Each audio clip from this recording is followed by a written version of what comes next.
What kind of a Thanksgiving dinner is this? Where's the turkey, Chuck? Don't you know anything about Thanksgiving dinners?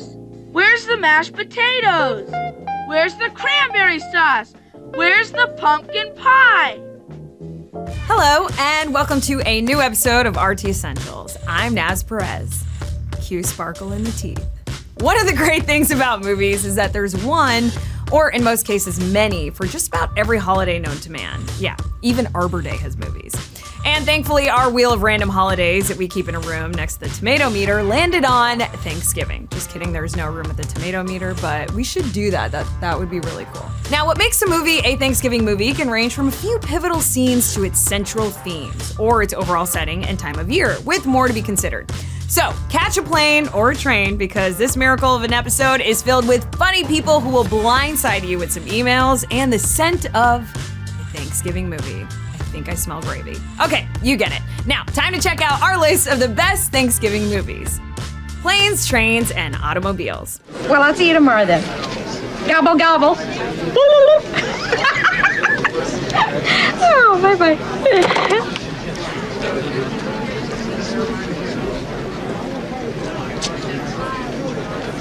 Welcome to Marathon. May I help you? Yes.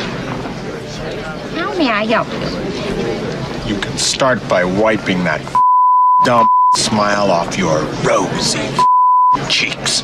And getting this trip started is 1987's Planes, Trains, and Automobiles. Now, this movie, which opened on the Wednesday before Thanksgiving, was written, produced, and directed by John Hughes, who had become mostly known for directing teen angst films to that point.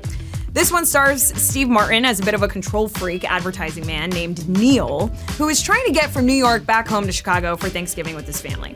After a freak snowstorm puts a wrench in his plans, he combines efforts with a shower curtain ring salesman named Dell, played by John Candy, and together they face a series of transportation-related challenges. I can relate. Now, along with its general connections to Turkey Day as a final destination in the plot, this film goes above and beyond that with its ultimately heartfelt message. Because when Neil discovers that Dell's wife had passed 8 years earlier and he had nowhere to go, Neil brings him home for Thanksgiving with his family. I mean, I'm crying just thinking about it. Also, I really miss John Candy. You know, nothing grinds my gears worse than some chowderhead who doesn't know when to keep his big trap shut. If you catch me running off with the mouth, just give me a poke in the chops.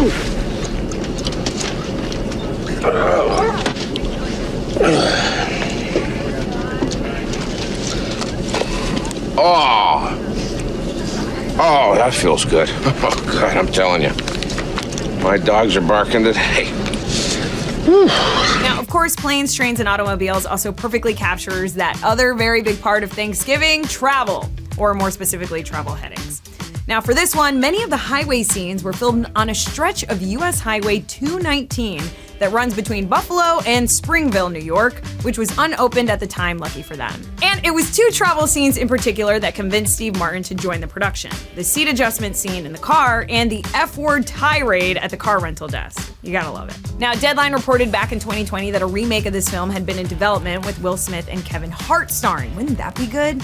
But I'm not really sure there's a need to mess with the classic, or as the critics' consensus puts it, a quote, hilarious, heartfelt holiday classic.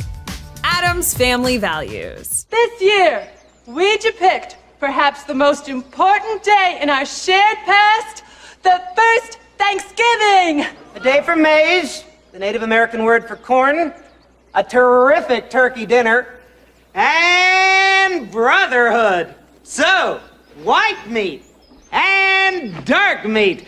Take it away! Adding some different kinds of flavors to this Thanksgiving feast of films is 1993's Addams Family Values. Now, this film was written by Paul Rudnick of Sister Act fame and directed by Barry Sonnenfeld, who also directed The Addams Family in 1991. Now, this is a sequel to that film, and both are based on cartoons first published in 1938. The main connection this movie has to Thanksgiving is that after the kids, Wednesday and Pugsley, are sent to camp to improve their behavior, they are cast in a Thanksgiving play. But after refusing to participate, they are forced to watch hours of wholesome family entertainment in order to change their ways. I mean, that would literally be my dream. And when Christina Ricci's Wednesday does finally agree to take the stage as Pocahontas in the Thanksgiving play, she ultimately stages a coup during the performance. Now, another very Thanksgiving-esque aspect to Addams Family Values is the different levels of family drama that take place. I mean, really no Thanksgiving is complete without it, right? Is that just my family? The gods of my tribe have spoken. They have said, do not trust the pilgrims. Especially Sarah Miller. Gary, she's changing the words. And for all these reasons, I've decided to scalp you and burn your village to the ground. Now, in this case, Raul Julius Gomez and Angelica Houston's Morticia have welcomed a new baby boy, leaving the aforementioned older kids reeling. And Uncle Fester, played by Christopher Lloyd, has a gold-digging new girlfriend played by Joan Cusack, who the rest of the family is just really not feeling. I mean, we've all been there. Now, Addams Family Values opened the weekend before Thanksgiving and went on to gross $111 million against a budget of $47 million. And it marked the final Raul Julia-led film to be released during his lifetime before his death in 1994. Funny people. Good to be young. Kind of sucks being old. So just enjoy this. Enjoy time. Time slips away, I promise you.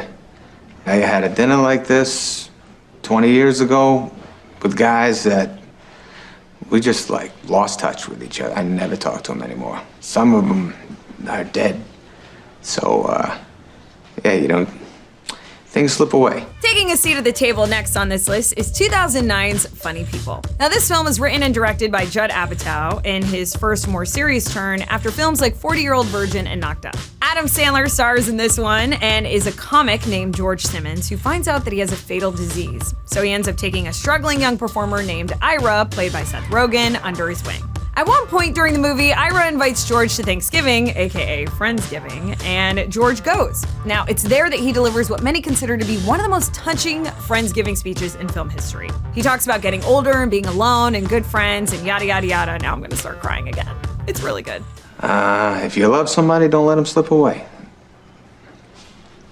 I swear to you, this will be your most memorable Thanksgiving, the one that you'll want the rest of your life, the one that you say, man, it was never as good as that night. So let this night be great. Enjoy the taste of Leo's balls. Now, while the Thanksgiving scenes stop there, the main friendship between George and Ira and its underlying meaning for both of them is really what helps carry the movie through. There's also some serious family themes going on in Funny People in the metaphorical sense. So for instance, Judd Apatow was actually once roommates with Adam Sandler, and he cast him as the lead. Plus, all kinds of comedians like Sarah Silverman, Norm Macdonald, Ray Romano, and George Wallace appear as themselves in the film, with Apatow sharing the love around the comedy community. And if you like your family connections more literal, how about this? Apatow's wife, Leslie Mann, and their daughters, Maud and Iris Apatow, all have roles in the film as well, and of course, due to their age at the time, the daughters were not allowed to watch the actual movie. Hopefully they've seen it by now. You've got mail. If I really knew you, I know what I would find. Instead of a brain, a cash register. Instead of a heart, a bottom line.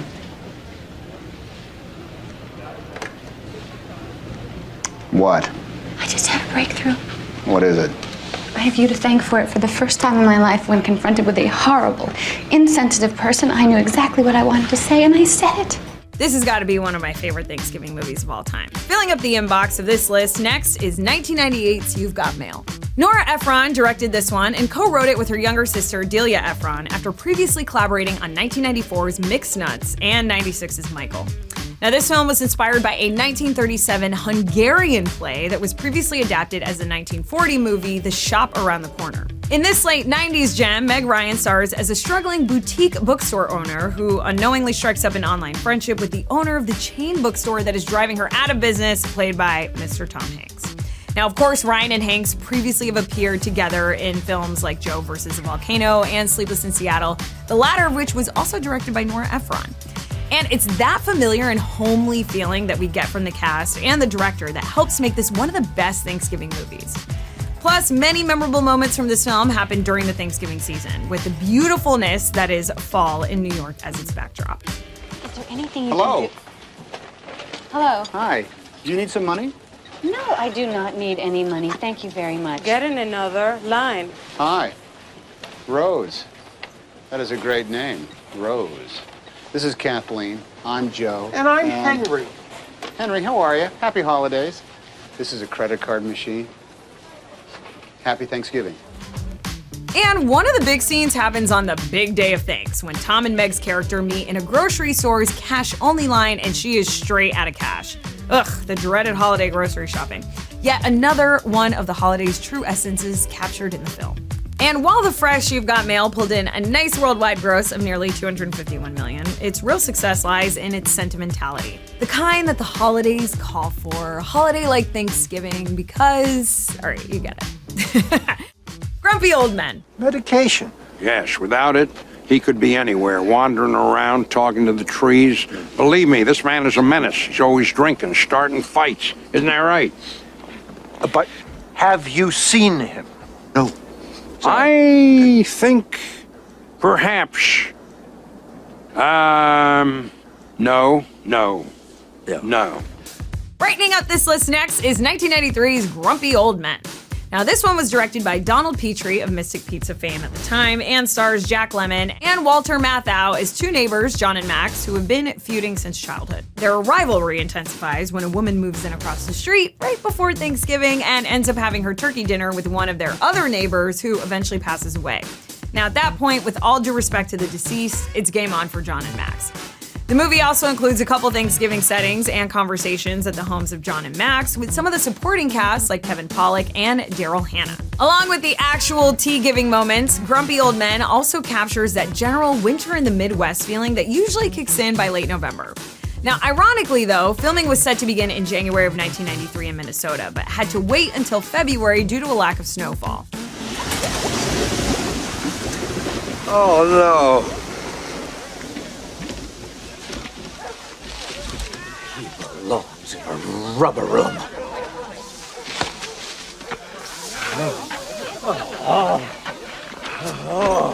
I fixed your fishing pole!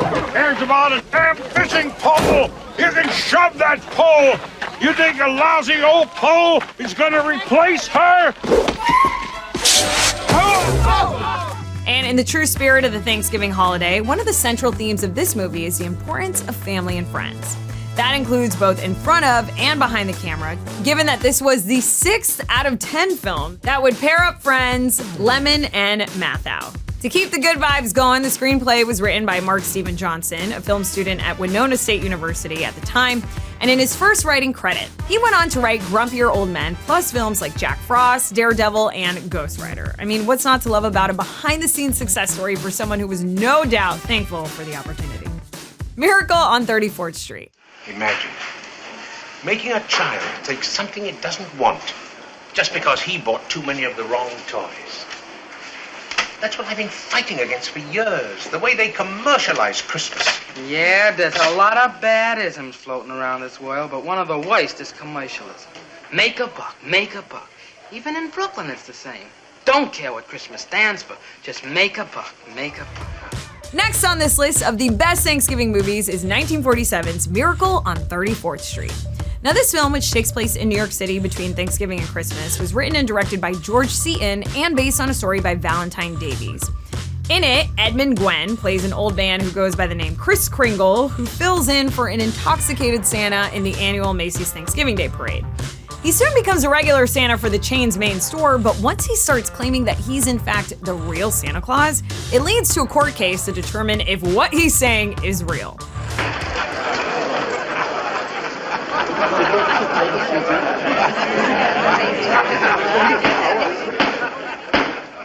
Your Honor, every one of these letters is addressed to Santa Claus. The post office has delivered them. Therefore, the Post Office Department, a branch of the federal government, recognizes this man, Kris Kringle, to be the one and only Santa Claus. Now, one of the great things about this movie, especially in a Thanksgiving sense, is that filming took place during the actual Macy's Parade in 1946, one of the most long-standing Thanksgiving traditions in the United States. It was a bitterly cold day, and 9 cameras were used simultaneously to capture everything that they needed with one take.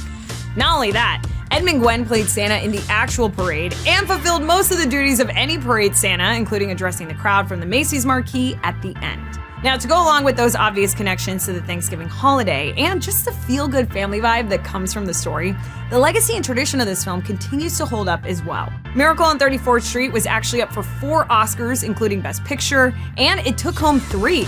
1 for Edmund Gwen's supporting performance, and 2 for the writing. It actually became one of the first full-length black and white films to be colorized in 1985, and a fresh remake with John Hughes co-writing and producing came out in 1994 with Richard Attenborough playing Kris Kringle. But it's hard to match the certified fresh original, with a critics' consensus that calls it, quote, irrefutable proof that gentle sentimentalism can be the chief ingredient in a wonderful film. Scent of a Woman. I've been around, you know. There was a time I could see, and I have seen, boys like these, younger than these, their arms torn out, their legs ripped off. But there is nothing like the sight of an amputated spirit. Sniffing around for a spot on this list is 1992's Scent of a Woman. Directed by Martin Brest of Beverly Hills Cop fame at the time, this is a remake of a 1974 Italian film, both of which were adapted from a 1969 novel by Giovanni Arpino. Now, the movie revolves around Chris O'Donnell's Charlie, a student who is looking to get home for Christmas, so he agrees to look after a retired Army lieutenant colonel over Thanksgiving, played by Al Pacino, who is now blind and tough to get along with. The film features a Thanksgiving dinner scene where Pacino's character Frank decides to provoke his brother and others at the table, leading to a heated confrontation. That sounds about right. His name is Charles. You can say that, can't you? Charles. You know what this is, Randy? It's a Ranger chokehold. Teaching those second lieutenants. Colonel, let go, Little please. pressure. I bust your windpipe. Colonel, I don't care what he said to me, all right? Charles. Colonel, just let go, please.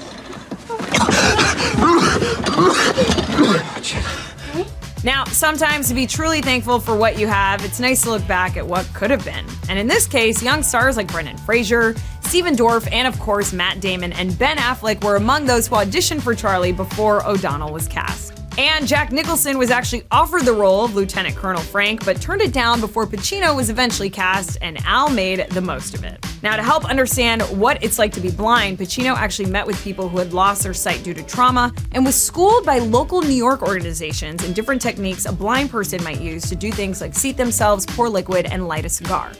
So clearly it's pretty easy to be thankful for the cast that was. Pacino finally won his first Oscar for acting after 7 previous nominations, and he won the Golden Globe for Best Actor to go with the film's wins for Best Screenplay and Best Drama.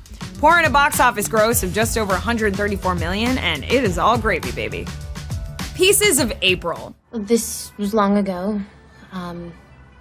before we stole most of their land, killed most of them, and moved the rest to reservations, before they lost their language and their customs.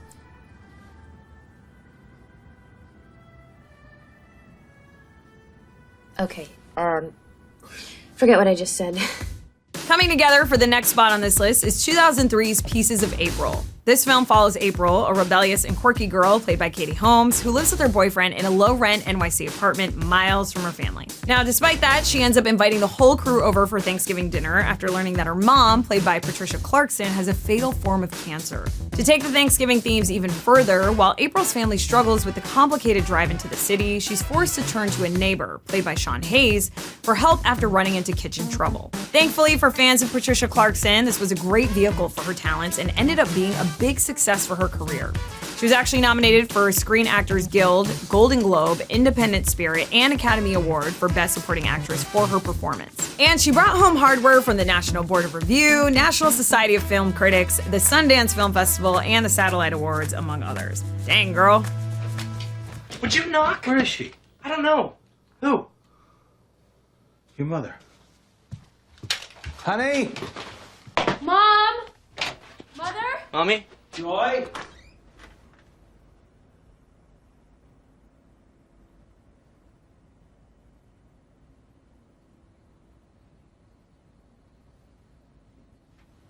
Okay, everybody, let's move it! Pieces of April was written and directed by Peter Hedges, marking his directorial debut after writing films like What's Eating Gilbert Grape and About a Boy. He is the father of Academy Award-nominated actor Lucas Hedges, and I'm telling you that because, well, Thanksgiving's all about family, isn't it? Well, it's not all about family. It's mainly about food, but you get the idea. Now, this movie also found a few reasons to be thankful at the box office as well, bringing in $3 million against a $300,000 budget. The certified fresh flick has found a good place with critics as well, like Sheila Norman Culp from the Associated Press, who said, quote, Thanksgiving just wouldn't be Thanksgiving without a dysfunctional family reunion, but writer-director Peter Hedges comes up with an original take on the holiday disaster theme. The Blind Side. Do you have any place to stay tonight? Don't you dare lie to me.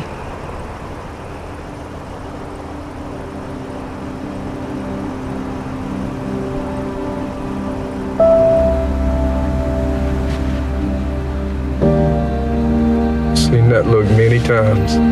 She's about to get her way. Looking to grab the next spot on this list is 2009's The Blind Side. This film was written and directed by John Lee Hancock and based on the 2006 nonfiction book of the same name by Michael Lewis. In it, Quentin Aaron plays a homeless teen named Michael Orr, who has drifted in and out of the education system for years. He's taken in by Leanne and Sean Toohey, played by Sandra Bullock and Tim McGraw, and eventually develops into a great student and a professional caliber football talent as well. Now, The Blind Side came out around Thanksgiving time in 2009 and is stuffed full of all the good family feelings that you can handle. One of the more pivotal scenes is when Michael eats a Thanksgiving meal with the Tooheys and finally starts to feel like he's part of the family. Now, the scene is emotional and it makes you feel good, and it leads to his character opening up more in general. You have no idea what this boy's been through, and if this is going to become some running diatribe, I can find an overpriced salad a lot closer to home. Leanne, I'm so sorry. We didn't intend to... No, we didn't, really. I think what you're doing is so great. To open up your home to him, honey, you're changing that boy's life. No. He's changing my... And in a sentence that's about as American as post-Thanksgiving dinner apple pie, Julia Roberts was offered the lead but turned it down before Sandra Bullock was eventually cast. She took a pay cut with a percentage of the profits instead, and it's a good thing she did, not only because the film grossed $309 million against a $29 million budget, but because she picked up a whole trophy case worth of prizes for this one. We're talking Oscar, SAG, and Golden Globe Awards to go along with The Blind Side, also winning Best Picture at the Academy Awards. But you gotta love a happy ending, which is that Michael Orr went on to earn a Super Bowl ring with the Baltimore Ravens in Super Bowl 47, because after all, the most important tradition on Thanksgiving isn't family or food, it's NFL football. Just saying. A Charlie Brown Thanksgiving. Why should I give thanks on Thanksgiving? What have I got to be thankful for? All it does is make more work for us at school. Do you know what we have to do now? We have to write an essay on Stanley Miles. And finally, because we don't want any problems here, this list would not be complete without the 1973 TV special, A Charlie Brown Thanksgiving. Now, this marked the 10th primetime animated special based on the popular comic strip Peanuts by Charles M. Schulz, and the third holiday special after the Christmas one in '65 and the Halloween one in '66. Now, in this special, Peppermint Patty invites herself and her friends over to Charlie Brown's for Thanksgiving, and he has to try and throw something together with the help of Linus, Snoopy, and Woodstock. Yeah, good luck with that. Now, their holiday celebration includes Linus leading the group in a prayer that also tells the story of the first Thanksgiving in 1621. And later, Peppermint Patty's shock and outrage over the unconventional meal. Now, wait a minute, sir. Did he invite you here to dinner? Or did you invite yourself and us too? Gee, I never thought of it like that. Do you think I hurt old Chuck's feelings?